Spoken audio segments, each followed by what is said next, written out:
We don't do bugs. Not yet. We're not there yet.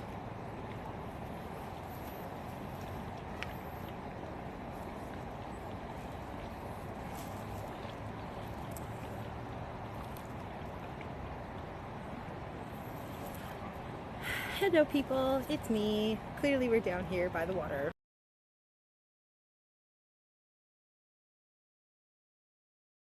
So today I brought along my book, Against the Gods, The Remarkable Story of Risk. We have not even begun to start to read this. So today the plan is to actually take the time to read this. So this is the book. Okay, so we're just going to go ahead and start reading the book, I guess. You guys are along for the journey, so here we go.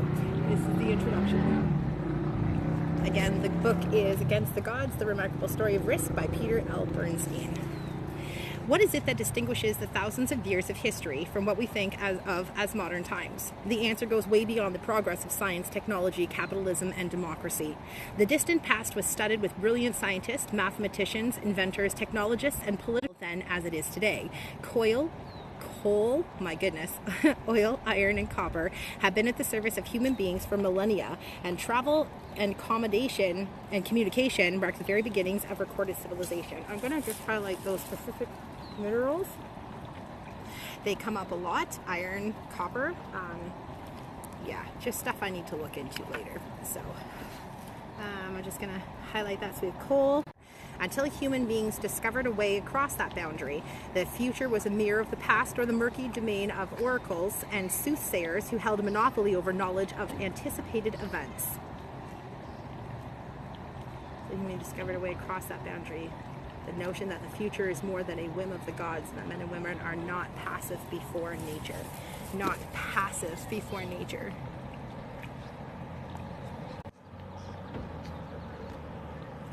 Okay.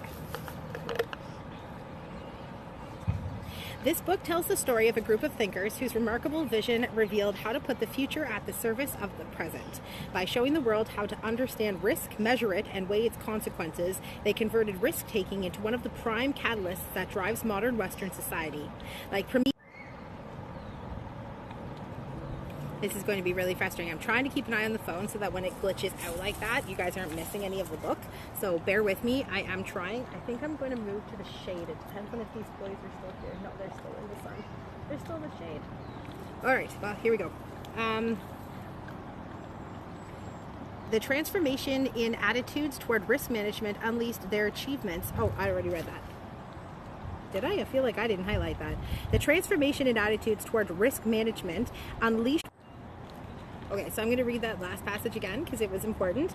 The transformation in attitudes towards risk management unleashed by their achievement has channeled the human passion for games and wagering into economic growth, improved quality of life, and technological progress. Think about that. We know that we're playing games. We like to play games. A lot of people say that they thoroughly enjoy the games that they're playing. My sister was one of them. I used to be one of them. The games of lie, the game of pretending you're rich and famous when you're really actually not, the game of I'm a kind person or I'm not a kind person. There's so many different games that we play, so many different roles. So it's not actually who you are. So we do all play games, regardless of the ones who even say, oh, I don't play games, I don't play games. What games are you playing? What roles are you playing? If you had to fill out the bio description for who you are, you know, that part that everybody hates, describe your interests, describe who you are, what are you putting in there? And are you content with what you're putting in there? And is it truth that you're putting in there? Are you playing a role for you? Are you playing it for your parents? What the hell are you doing and who are you? When you fill out your bio, you better be able to fill out that bio and be confident in it. And if you can't fill it out and you're not confident in it, what are you doing trying to get into any kind of relationship? We're talking friendship, family, brothers, pets. If you're not solidified in who you are, you have a foundation at least to build on. You're going out there, and I have people that come up to me all the time. You're so confident. You're so confident. Can you teach me how to be confident? No, I can't. I just learned. I'm 40 years old. I'm just learning how to be confident today. It took 40 years for me to even realize that I could actually do that. I have my mom telling me this, my dad telling me that, the teacher's telling me this, my pastor's running from me. Everybody has an idea of who the hell I'm supposed to be.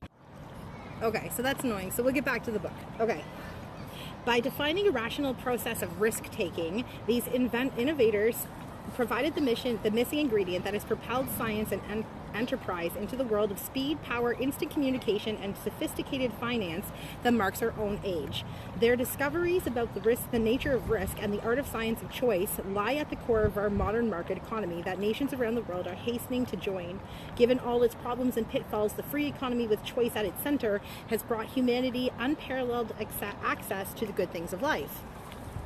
The ability to define what may happen in the future and to choose among alternatives lies at the heart of contemporary societies. There's a mouthful, sorry. Risk management guides us over a vast range of decision making, from allocating wealth to safeguarding public health, from waging war to planning a family, from paying insurance premiums to wearing a seatbelt, from planting corn to marketing cornflakes. In the old days, the tools of farming, manufacture, business management, and communication were simple. Failure in one area seldom had direct impact on another. Today, the tools we use are complex. The breakdowns can be catastrophic with far-reaching consequences. We must be constantly aware of the likelihood of malfunctions and errors. Without a command of probability theory and other instruments of risk management, engineers could never have designed the great bridges that span. Polio would still be maiming children, no airplanes would fly, and space travel would just be a dream. Without insurance in its many varieties, the death of the breadwinner would reduce young families to starvation or charity. Even more people would be denied health care, and only the wealthiest could afford to own a home. If farmers were unable to sell their crops at a price fixed before harvest, they would produce far less food than they do. So there's a side note here. The scientists who developed the Saturn V rocket that launched the first Apollo mission to the moon put it this way: you want a valve that doesn't leak, and you try everything possible to develop one, but the real world provides you with a leaky valve. You have to determine how much leaking you can tolerate. Yeah, it's all set up for failure.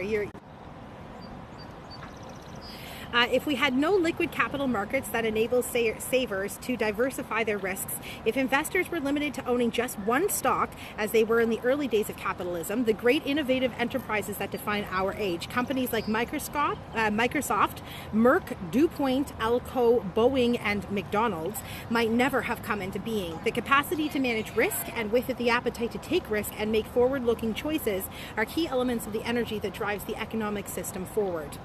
The modern conception of risk is rooted in the Hindu-Arabic numbering system that reached the West 700 to 800 years ago. So I'm actually interested in this. The modern conception of risk rooted in the Hindu-Arabic numbering system that reached the West 700 to 800 years ago. But the serious study of risk began during the Renaissance, when people broke loose from the constraints of the past and subjected long-held beliefs to open challenge. This was a time when much of the world was to be discovered and its resources exploited. It was a time of religious turmoil, nascent capitalism, and a vigorous approach to science in the future. Okay, that's actually really important. I'm going to need this one for later. So let's just highlight this whole lovely paragraph to reference.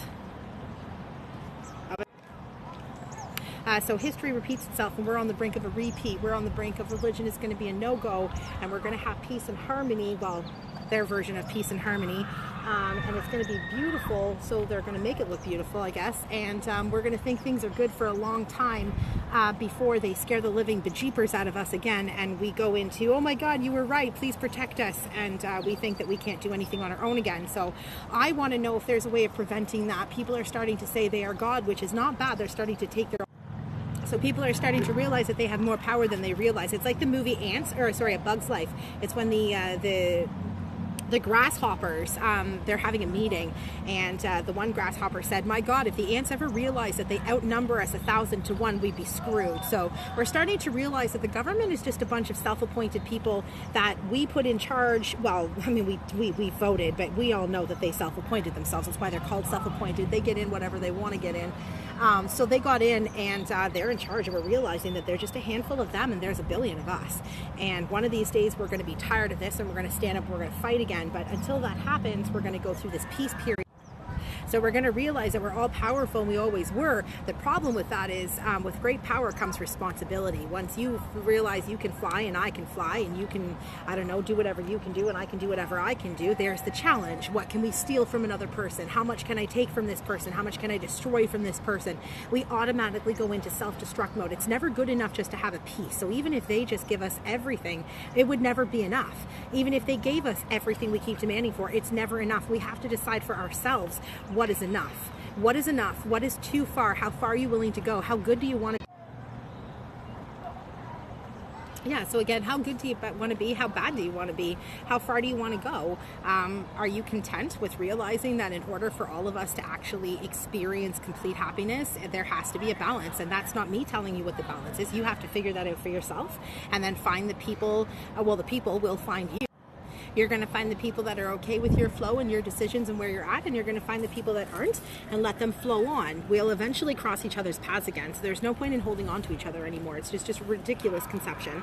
All of us believe in some form of afterlife. I don't care what it is, whether you're an atheist or Muslim or Christian or none of the above, no title, it doesn't matter. I have no title. I have no idea what's after this. All I know is that I know for a fact whatever.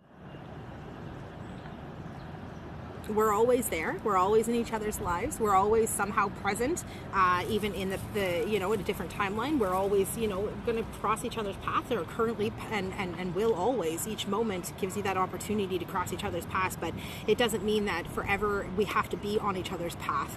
We change. You're supposed to change. Your sister's supposed to go here. Your brother's supposed to go there. Your kids are supposed to do this. You're supposed to do this. Your partner's supposed to do that. We're supposed to change. We're not supposed to be. Surrender yourself. The rings of marriage, getting into religion, into politics, getting into absolutely anything, even sports, getting lost into anything. It's okay to have a team, but look at the people in I believe it's England, where they play soccer. They literally attack each other. They close the stadium for days, weeks, because the wars are so big over a soccer game. They're kicking a ball. It's not supposed to be competition of any sort. Why do you have a price on your head? You're worth an A. You're worth $17 an hour. You're worth, the lottery winnings of $1 million. You're worthless. You're beautiful. You're good at this. You're good at that. Silver medal, gold medal. Why are we constantly putting each other against each other? If you want to know how much you can do and how much I can do, so let's go and do that together. Let's see how far we can go. But why does it have to be a price? I can go further than you. Do you feel better knowing you're a little bit faster than your friend? Do you realize that means that if there's an emergency, you can run faster than your friend, and you are either going to sacrifice yourself with your friend for your friend, or you're going to sacrifice your friend. So wouldn't you guys rather run the same speed, jump the same height, have the same grades, or similar to, if you can't run as fast as me, let me help you. Let's keep practicing until we're both running the same pace for running a race or whatever it is that we're doing. Or if you still can't do it, guess what? There's a billion different ways. Let's find your way of running the same race. It doesn't have to be the same speed. All you have to do is get to the end of the finish line, the same finish line that I'm getting to. Let's figure out how we can get you there at the same time as me, because I don't actually want to cross that line without you, and you don't want to cross that line without me. I say to the kids all the time, you hear people all the time say, I want to get out of here. I can't wait to get out of here. I don't